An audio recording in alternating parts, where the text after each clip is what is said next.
Bismillahirrahmanirrahim. Assalamualaikum warahmatullahi wabarakatuh. Salam jumpa kembali dengan channel Dunia Fana News. Sebagai negara bekas koloni Inggris selama ratusan tahun, tentu saja ada jejak peninggalan warisan yang hingga kini masih lestari di Malaysia. Menurut info dari theculturetrip.com, setidaknya ada 11 warisan terbaik dari Inggris di Malaysia yang dirangkum dalam sebuah catatan berikut ini. Pada tahun 1511, Portugis tiba di Malaka. Memulai hampir 450 tahun pengaruh kolonial di Malaysia, Belanda datang 130 tahun kemudian sebelum Inggris merebut kekuasaan pada akhir abad ke-18 hingga kemerdekaan pada tahun 1957. Berikut adalah 11 cara kolonialisme Inggris mengubah bangsa dan meninggalkan 11 warisan abadi pada budaya Malaysia. Pertama adalah bahasa Inggris. Sekitar 60% orang Malaysia fasih berbahasa Inggris. Bahasa Inggris diajarkan di sekolah-sekolah dan digunakan dalam bisnis dan administrasi sampai tahun 1956. Kemerdekaan melihat perubahan dari bahasa kolonial yang mendukung bahasa Malaysia. Warisan ini tidak hanya memberikan peluang bagi bangsa dan warga negara di seluruh dunia, tetapi juga meninggalkan pariwisata dan bisnis. Namun karena satu dan lain hal, kecakapan bahasa Inggris Malaysia di abad ke-21 ini mulai menurun. Kedua adalah karet. Malaysia memproduksi karet dalam jumlah besar dengan ekspor pada tahun 2017 saja mencapai hampir 7 miliar US dollar atau sekitar 27 miliar ringgit Malaysia. Pembaca mungkin bertanya, apa hubungannya dengan Inggris di Malaysia? Orang Inggris membawa pohon karet dari Brasil pada akhir abad ke-19. Industrialisasi Eropa membutuhkan karet untuk memenuhi permintaan bisnis otomotif yang terus meningkat. Inggris menanggapi dengan ledakan karet di awal abad ke-20. Ketiga adalah timah. Orang-orang telah menambang timah di Perak selama ribuan tahun. Portugis dan Belanda berusaha untuk mengekstrak mineral juga, tetapi mereka hanya menambang deposit permukaan. Inggris di Malaysia mengubah pertambangan timah menjadi industri besar menjelang akhir abad ke-19. Malaysia dengan cepat menjadi eksportir terkemuka yang menyumbang 30% dari produksi global sampai pasar timah jatuh pada tahun 1980-an. Dalam beberapa seperti yang akan pembaca lihat, timah Inggris mengubah Malaysia dalam banyak hal, baik secara langsung maupun tidak langsung. Keempat adalah warisan multikulturalisme. Multikulturalisme bisa menjadi hal yang luar biasa. Malaysia memiliki sejumlah besar etnis yang mengidentifikasi diri sebagai orang Malaysia, berjalan melalui lingkungan yang berbeda dan melihat Melayu baik Muslim dan Hindu, India, Cina, dan kelompok pribumi Kalimantan bersama dengan Filipina, Indonesia, Bangladesh, dan Burma atau Myanmar. Kita sebalik di akhir abad ke-19 dan temukan serangkaian demografi yang sangat berbeda. Ketika industri pertambangan timah berkembang, 1,5 juta orang Cina pindah untuk bekerja di Malaysia antara tahun 1881 dan 1900. Sejumlah besar orang Tamil India Selatan didorong untuk bermigrasi oleh Inggris untuk bekerja di perkebunan karet pada awal abad ke-20 juga.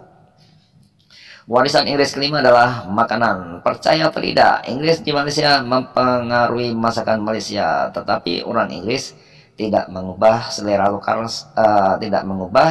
selera lokal secara langsung seperti yang dilakukan Portugis dan Spanyol di koloni mereka. Sebaliknya, pergeseran demografis secara tidak langsung berdampak pada makanan Malaysia selamanya. Bayangkan saja, tanpa gelombang migrasi, masakan India dan Cina akan jauh lebih langka. Pekerja migran membawa makanan mereka ke Malaysia. Warisan keenam Inggris adalah infrastruktur.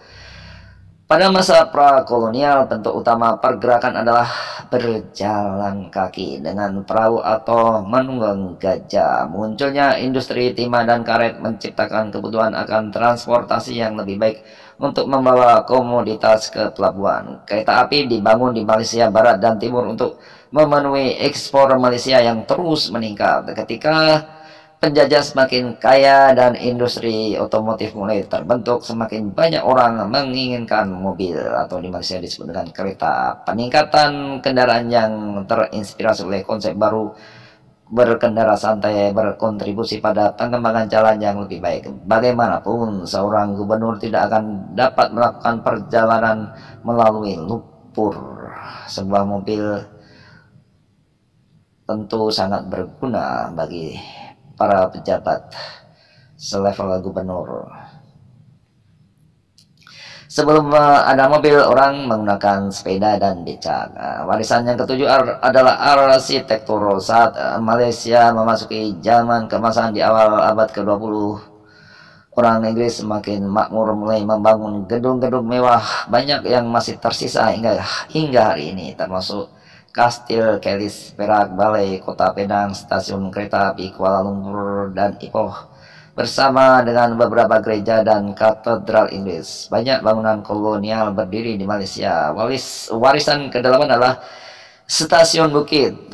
Orang Inggris di Malaysia merasa tidak nyaman dengan iklim yang panas dan lengket. Jadi mereka membangun stasiun bukit atau kompleks besar di puncak bukit yang udaranya lebih sejuk. Government Hill di Penang adalah yang pertama, diikuti oleh Maxwell Hill di Taiping.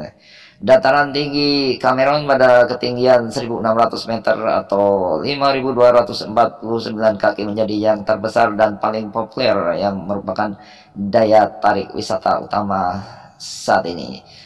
Warisan ke-9 adalah Penang. Di tahun 1786 melihat kedatangan Inggris di Malaysia sebagai Kapten Francis Light mendirikan pemukiman di Penang. Perkembangan pesat diikuti membuat pelabuhan bebas bersaing dengan Melaka Belanda. Beberapa dekade kemudian itu menjadi pelabuhan terpenting di Malaya Inggris untuk ekspor timah dan karet. Uang mengalir menuju zaman keemasan Penang. Reklamasi lahan dan konstruksi skala besar mengubah negara selamanya. Bangunan neoklasik di bagian tertentu Georgetown bersama dengan gedung Dewan Kota Barok yang mewah sekarang menjadi balai kota. Dan kebun raya adalah warisan dari kejayaan kolonial sebelumnya. Warisan yang ke-10 adalah perkebunan teh. Budaya minum teh yang kaya ada di sebagian besar bekas koloni Inggris. Sementara orang Malaysia meminum minuman itu jauh sebelum kedatangan penguasa asing. Mungkin dibawa oleh pedagang Cina awal. Inggris melakukan produksi kelas atas. Setelah William Cameron mendirikan retreat kesehatan di dataran tinggi Cameron yang sekarang dengan cepat menjadi jelas bahwa iklimnya sempurna untuk perkebunan teh. Perkebunan teh POH adalah yang terbesar di Malaysia saat ini, sedangkan Lanao Sabah membudidayakan teh Sabah dalam jumlah besar. Warisan menarik lainnya dari Inggris di Malaysia adalah teh tarik yang terkenal di dunia, yang diperkenalkan oleh orang Tamil India Selatan yang dibawa ke Malaysia untuk bekerja di perkebunan karet.